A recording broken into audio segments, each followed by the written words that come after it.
Hi, I'm James Shillinglaw, and I'm here with Philippe Boyan, who's the Chief Executive Officer of Forbes Travel Guide. Now, most of you know Forbes Travel Guide. It comes out with ratings of hotels, and it's really sort of the Bible of great hotels. And then recently, in fact, just last week, they put out a survey to look at how luxury hotels are handling the crisis and really talk to the general managers involved to see how luxury can be delivered in this crisis and in the future. Now, we're going to talk to Philippe all about that and more on Insider Travel Report. Now, Philippe, first of all, how are you and where are you? Well, first of all, we are fine, and thank you for having me, James. It's a real pleasure. We are in London. We are safe and well together with the family. And we just finished, interesting enough, a 2-week quarantine because about a month ago we felt that we had dreamt enough and we wanted to travel again. So we made our first trip since the start of the pandemic to Portugal, to the Algarve. Yeah, and then of course Portugal got on the quarantine list for the UK recently, along with Spain. So that's been a challenge for a lot of British holiday goers and apparently for you as well. Well, yeah, because it got on the list just before we left. Of course, political issues left, right, and center, because the Portuguese government was asking themselves, why are you doing this? This is one of the safest countries in Europe. Anyway, and then just a few days ago, Spain got on the list, which is having, of course, huge consequences for the outbound market. Hundreds of thousands of British people stuck in Spain. They now have to quarantine on the way back. So it's a mess, James. It's a mess. Yeah, well, we have our own mess over here, so we can definitely relate. Now let's talk about this latest Forbes Travel Guide survey. And you polled about 438 general managers of luxury hotels around the world. Now, do these general managers truly believe they can deliver luxury service even during this COVID-19 pandemic? Because a lot of properties have opened or are starting to open. Well, first of all, we were absolutely delighted with the response, because you can imagine for the moment how hard all these hoteliers are working. A lot of them have just reopened or are preparing to reopen. So to get 438 responses out of 64 countries was truly amazing. And yes, James, to answer your question, not only do they believe they can deliver exceptional service, they are actually doing it. Mm-hmm. And what is for sure, and what we have seen, is that the guest experience and human connection is still at the heart of the luxury hotel stay. Mm-hmm. So those general managers have reinvented their services. They have adapted them to COVID-19 protocols. And they're absolutely doing an amazing job. Later on, I will talk a little bit about my experience at Villa Vita Park, which was absolutely out of this world. Well, that's what, and I know that these general managers and their staff can do this. I think at the time of the survey, about 41% of those hotels were still closed, but I'm sure a number of them have reopened by now. I know that's what we're seeing here in the States. We just get tons of press releases a day talking about reopenings. But how many of these properties would you say roughly have reopened now? For the moment, we have about 30% of the hotels are still closed, but we will do a new survey in August, and you will be the first to know, James, what the exact number is. Okay, that'll be great. Now, I think they cited 2 top operational challenges, these general managers. Talk a little bit about those. I know it was something about maintaining service levels and also budgeting to manage the crisis and continuing operating. Obviously, those are 2 key things that they have to balance, right? Absolutely. So the financial impact has been huge, right? We all know for the whole travel industry. And thankfully that our industry is resilient, it's creative, and it's been really heartwarming to see and to feel how everybody in travel has pulled together. And that means travel advisors, DMCs, the cruise business, the hoteliers. I mean, everybody really has pulled together. But despite this challenging situation, there's lots of positivity and optimism for the future. Um, Obviously, in terms of delivering of service, I think the resort hotels are doing extremely well because, as you know, the resort hotels that have reopened in the States have picked up pretty quickly. The drive-in market has been very strong. And what we have seen and what we have heard from the hoteliers is that the average daily rates in the hotels are even higher than last year. Well, that's And that great. also means at the same time that the guest is expecting and demanding full services. And they are not happy when they see that services have been cut out, because they are saying quite rightly, listen, we're paying full rate, we're paying full price, and we want to get what we deserve. That is full services and an extraordinary experience. Yeah, that's and they should get that. Although, as we discussed earlier, in the drive market here in the U.S. might be starting to get hurt a little bit because a number of states have imposed quarantines on other states. And so, yes, you can go from New York to adjacent states, but if you go beyond that, you're going to get into trouble because some of these states now have quarantines on them by New York State. So it's getting a little complicated out there. Yeah, that's not good news. That is not good news because we've had so far only positive reports from the reopened resorts in the US. Very high occupancies the weekend and mid-40s, mid-50s during the week. So they made a very promising start. So I'm very sorry to hear that. Yeah, well, the thing is, you mentioned that the rates are maintaining or going up.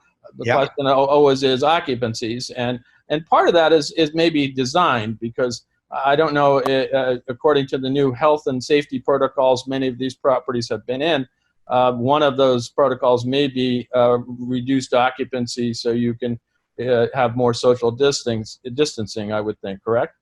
Well, there is some of those, but don't forget resorts have an advantage, right? Usually they have plenty of space. They can seat there's a lot of guests seated in outdoor spaces at night in food and beverage and bars. So that's a huge advantage. And obviously in terms of the guest experience itself in resorts, I wouldn't say it's easy to implement, but it's definitely possible. And when we talk a little bit later about Portugal, I'll explain how they did it, which was really a seamless and very relaxing experience whilst feeling completely safe. No, that's great. Now, have most of these hotels that you surveyed implemented new health and safety protocols to counter COVID at this point, to counter the spread of COVID-19? Oh, absolutely. Absolutely. So if I can really, because I only have one example that I lived myself, so it's quite helpful, right? So I arrived at Faro Airport in Portugal, in the Algarve, and there's a car there from Vila Vita Park to take me. So the first thing I'm offered is sanitizer, hand sanitizer, then a bottle of chilled water. The driver was wearing gloves and a mask, of course. Then we were handed masks because in the cars it's compulsory to wear masks. And they are very straightforward about it. I mean, they don't discuss, they do it in a very polite way, but very resolute and very straightforward. So we went into the car. There was a plexiglass screen between the driver and the passengers. Mm-hmm. So we felt absolutely safe. When we arrived in the hotel, the first thing we got was a very comprehensive but precise safety orientation. And it was made very clear what the safety regulations were for the guests. And it was also made clear that we better stick to them in a very nice and elegant way, but the undertone was very clear for everybody to understand. And right from the start, we felt very confident. We trusted the employees to keep us safe. And later on, I found out from the MD that their return clientele is 55%, which is amazingly high, and that their staff turnover is 8%, which is amazingly low. So what they have done in the past, they have obviously invested a lot of money in their service culture, and they are raking the benefits now because they have created huge level of loyalty from the guests and their staff. And these are the hotels where guests initially will go back to because they trust the hotel, they trust the experience, they trust the people to keep them safe. And then, of course, during our stay, all the guests are wearing masks. When they enter into public areas, they can only take the mask off when they sit down in the bar or in the restaurant or in the coffee shop. All the staff is wearing masks all the time, sanitizing stations all around the property, and staff all the time reminding people, again, in a very polite way, that please stick to the safety protocols, right? Now, breakfast was a great experience. You walk onto a huge terrace with beautiful ocean view. All tables are completely empty. So you sit down and then they start laying the table. And then they bring a carafe of fresh orange juice, absolutely wonderful. Then they bring a two-tiered stand with all local cheeses, local cold cuts, beautiful home-baked bread basket. And then they come around with a covered trolley with all the pastries. And there was about 20 different croissants, Danish, etc. And then you have the a la carte traditional breakfast items and also the healthy choices that are coming from the kitchen. So an absolutely wonderful experience. No, you're making me hungry here. And I actually had breakfast, but it looks like that they have figured that out in terms of how to do that kind of service, at least for breakfast.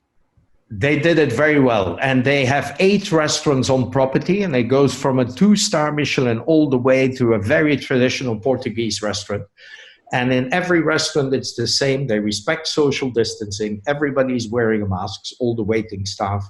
They're very, very careful. They wipe down tables. It's obvious that they sanitize much more than before. Their cleaning practices are much more frequent. And I must say, I've heard of hotels that have cut out housekeeping and that say to their clients, no, we don't come into the room. We only come into the room to clean when you have left. I mean, there was nothing of that, James, nothing. The moment we left the room, they were in the room, they cleaned it thoroughly, fantastic standard of housekeeping, and the same with the turn down service. So there were no services cut out. Everything was done perfectly safe. We felt very relaxed. We felt incredibly safe. It was just a fantastic experience. No, except then you had to quarantine when you came back. That was the only challenge.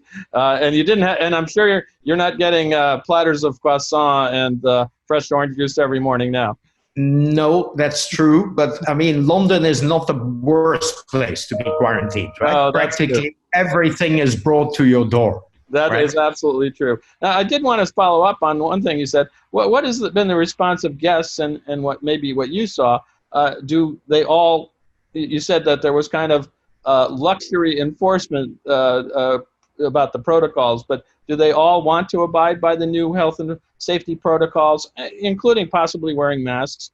And also, what happens if they don't want to abide by these measures, including wearing masks, because it's too much of an inconvenience? Well, I think we all understand, James, that there is a level of frustration after lockdown, right? Especially in the first wave of travelers. But what is really important is that the safety of the employees and the other guests has to be protected, right? Because let's not forget that an employee that doesn't feel safe and confident and protected in his own work environment is never going to deliver exceptional service. That's not going to work, right? So what I've seen in a lot of hotels and what I've heard from GMs, they do specialized training and empower the employees to enforce these safety protocols in a polite but decisive manner, right? And that's, of course, key. Mm-hmm. And to be honest, guests need to be reminded pre-arrival and again on property that irresponsible behavior and ignoring safety protocols is not going to be tolerated, right? because the health of the staff and the health of the other guests is absolutely paramount. No, absolutely, and that's as it should be. Now, one of the things I think I saw in the survey is that they've some of these general managers have introduced sort of unique experiences and special services. I'm thinking of some of these pretty cool things like dinner and a movie date night and cocktail carts and things like that they're trying to address the protocols they need with the health and safety, but they've come up with some interesting things. Well, there is a couple. First of all, the other day I got in the mail, I got a safety pack or a amenity pack from the Mark. Can you see it? Oh, yeah, no, and I know the Mark very well. Mark Hotel in New York, pretty cool, very fashionable. And I mean, look at this for a designer mask. Ah, I like it. Now I got to go to the Mark. Isn't that beautiful? Very chic, Philippe. I think all that's what they're going to be wearing in New York and Paris now. And I think these little things, James, they make a difference, right? Because what good hotels do is they are a little bit lighthearted about this, and they try and take the anxiety and the insecurity out of the whole situation, and they try to relax the guest, because that's the most important. This is a trust crisis, right? Yeah. And we need to get the trust and the confidence back. For example, in Villa Vita Park, the staff was wearing hard plastic masks. So you could see the full face, you could see them smile. It was delightful. It makes all the difference because, as you know, even these beautiful masks make it difficult to see somebody smile through a mask, right? Absolutely. But and it is those little things that are fun, that delight the guests, that make a difference. But Ocean House in Rhode Island, for example. So what did they do? They built a bold red, Ferrari red cocktail cart. And every night they go door to door, room to room, and they're mixing cocktails on demand. How cool is that? It is cool. And I know Daniel up there, and he's always coming up with something interesting. And we actually interviewed him sort of early on in this crisis. And I don't know if he had the carts by then, but I think he might have mentioned it. Yeah. Yeah, I'm not surprised because he's incredibly creative.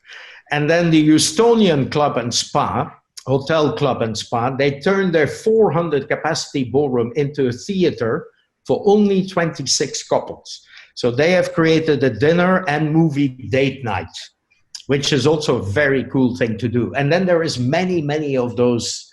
We know of a 3-star restaurant, I think it's Little Washington, that in order to do social distancing in their 3-star Michelin restaurant, they kept all the tables, but on every second table, they've put mannequins.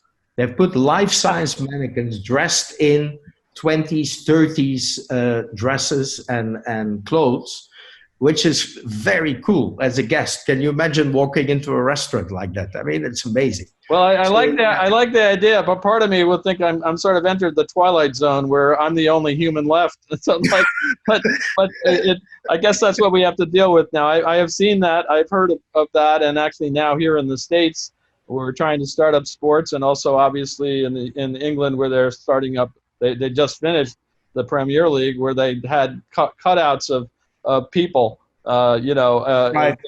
I've seen it. Yeah. Yeah. So we've had that here with baseball, where they put cutouts of people behind the plate. Let's talk a little bit about what's happened to the staff of these hotels during this time that the luxury hotels have been closed. I'm wondering if all the staff will be coming back after being furloughed or laid off, and I think 76% in your survey said that the staff would return. But how do you believe that will impact service levels at these luxury hotels, especially if maybe some key staff don't come back? Well, listen, it's not a good situation, James. You know that there's a big question mark over the time it will take for business travel and meeting and incentive business to recover, right? Right. In addition, here in Europe especially, the US market is so vitally important to luxury travel, and their inability to travel abroad is having a huge impact, right? So city hotels here in London, for example, there's only a handful of luxury hotels open, and they have opened with a fraction of their room inventory, and of course only with a reduced number of employees. Now, employees will be brought back in line with demand, but of course the demand all depends on the recovery and the pace of the recovery. Now, what I feel very strongly about is that if governments don't continue their much needed financial support for hospitality workers, furlough will soon turn into redundancy. And that is already starting, especially in gateway cities. Yeah. And I think that unemployment for our sector for the medium term is a huge concern. And I feel that the long-term impact of unemployment in hospitality will be devastating, and that governments must continue their financial support to the industry until we see a meaningful recovery. Well, I know I get almost weekly releases from the American Hotel and Lodging Association, really lobbying hard.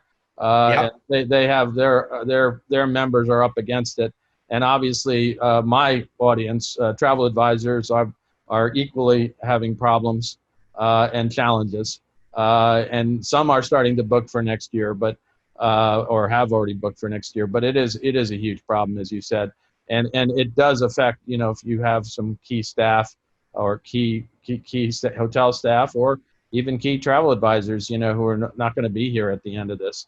It's going to be a challenge. Now, you mentioned earlier, luxury is really personalized service, but and I was going to ask, and you already sort of answered this question because of your own experience, whether the use of personal protective equipment like face masks. Obviously, your property found a way to put, keep the smiling faces going instead of the masks. And is there any problem with all these different protocols? Is it going to have an effect on luxury service because you don't have that personalization? James, I hear that I get that question a lot on webinars, etc. But my answer is this: we are 6 feet apart. Is that an excuse to lose the human connection and the personal interaction? I don't think so. And like I said before, the staff is doing their very best. Yes, in Portugal with those masks, I thought that was absolute genius. And by the way, for anybody that's interested in those masks, because I thought they were fantastic, they are produced by a Portuguese company called Victory. Right? Interesting. So in case somebody wants to, because I thought it was amazing. That's the first time I've heard of those kind of masks. I just ordered some masks because I was tired of using the old surgical ones that I had in a box. So I'm going to learn. But maybe that's not a bad idea as long as it's comfortable. It changes everything. It changes everything. We had absolutely no challenges with the interaction of staff. Because if you see their mouths, you can also understand much better what they're saying, right? That's right. Yeah. Through a mask, it's difficult. If somebody has an accent, even a slight accent, I'm sure if I put a mask on with my accent, James, you're only going to get half of it, right?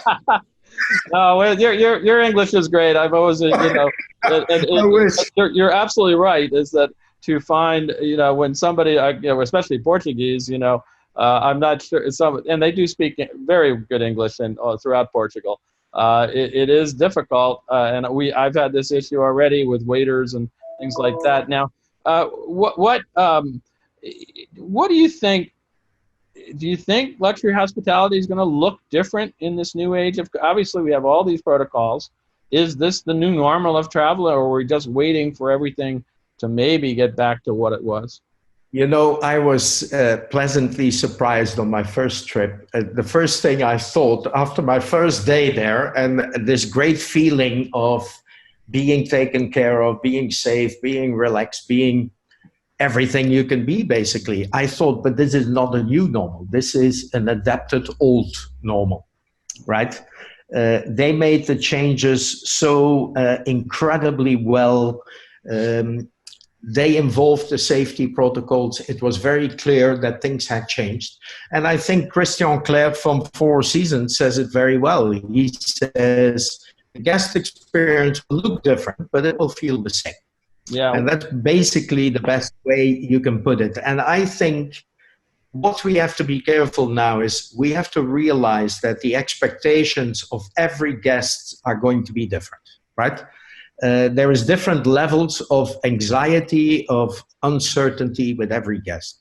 So what I'm convinced about is that service has to be more flexible, intuitive, and anticipatory than ever, because that's true. every guest is different. Yeah, well, and I have to say, the social distancing aspect, I actually kind of like it because you have more space between tables in a very wonderful restaurant. It is a much more pleasant and private experience.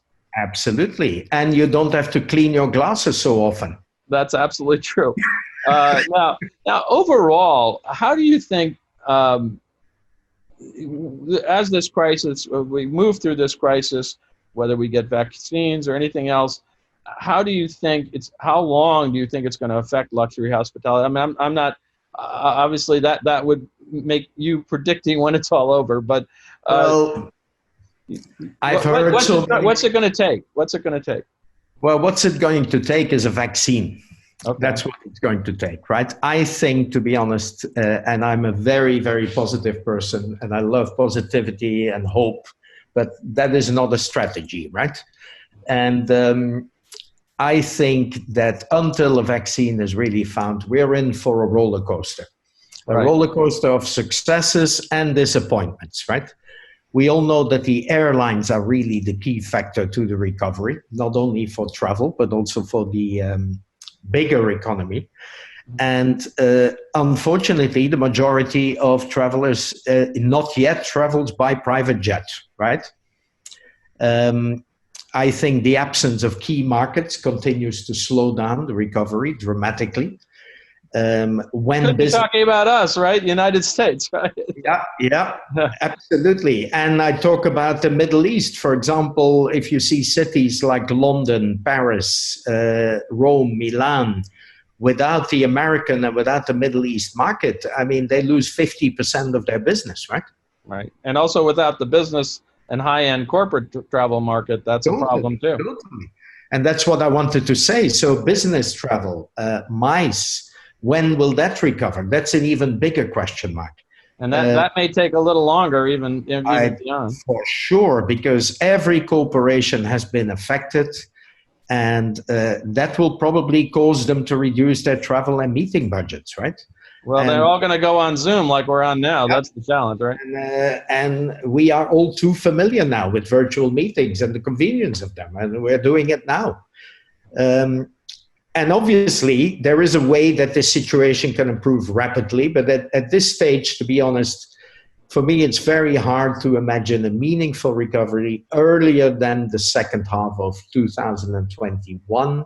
Mm-hmm. And I think in 2022, we have a chance. I'm not saying it's going to happen, but there is the opportunity to possibly get back to 2019 levels. Well, that would be amazing if we could do that, because it was a record year, just as this year was shaping up to be a record year. We got hit hard there at the beginning in February and March. Now, where can travel advisors and other hospitality professionals go to download the full report for this survey that you did?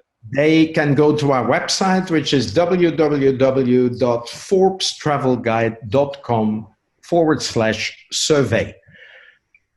And obviously, I would also say to travel advisors that because we are rating the 2,000 best hotels, restaurants, and spas in the world, our platform on our website is the most trusted platform, and it can really help you making the right travel decisions for your clients. Actually, that brings up an interesting question, though. With all these properties in part closed and all have had to make some adjustments, that may pose some challenges for your rating system, I would think, because you have to visit all these places, right? Well, it does. On the 3rd of September, we are making an announcement of the new 5-star, 4-star, and recommended winners from the first quarter before the pandemic started. And obviously, we are doing our second half inspection starting probably in September. because we've done many things. We've done in the meantime, because we are there to support the industry. So we've created Hospitality Strong, which was a series of 10 free webinars. And it was originally intended for furloughed and laid off workers in the industry. And over the 10 webinars, we've reached more than 135,000 hospitality workers. So that was quite amazing. And we're now going into our second series of Hospitality Stronger. And that's going to be concentrating on reopened hotels and talking directly to the general managers, which will be very interesting. And talking about what is the guest behavior, what has changed, how is the staff coping, how are you coping with creating the unbelievable experience despite all the safety protocols, what are your challenges, what are your big wins, etc. So that's going to be hugely interesting, not only for hoteliers, but also for travel advisors. Well, fantastic. Well, Philippe, thank you for taking the time to talk about this survey and generally luxury hospitality in general in this age of COVID. We all hope we can emerge sooner rather than later, but as you said, we might be staring at something well into 2021, at least for recovery for luxury hospitality. But we'll look forward to your other surveys and what we're going to be getting, and hopefully we'll start to see some movement. But I do love the way that a lot of these hotels have adapted and really are providing even more service. And as you mentioned, from your own experience, they haven't let up. They Nope. continue to deliver. And I know the other hotels we were talking about, and I can't imagine that the service levels are going to change that much. But anyway, stay safe and stay healthy there in London, and we'll hopefully talk with you soon. And the same to you, James, and thank you for having me. A real pleasure. I'm James Shillinglaw, and this is Insider Travel Reporting.